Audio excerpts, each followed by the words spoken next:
सुन्दरदन्तिमुखं भुजगेन्द्रसुसर्पगदाभरणम्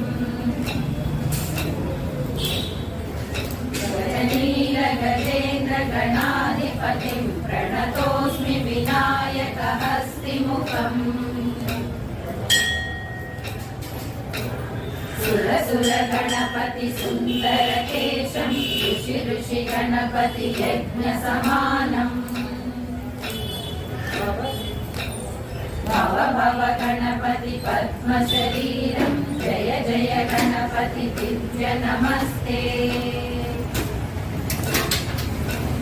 गजमुखवक्त्रं गिरिजापुत्रं गणगुणमित्रं गणपतिमीशप्रियम् करधृतपरशं कङ्कणपाणिं कबलित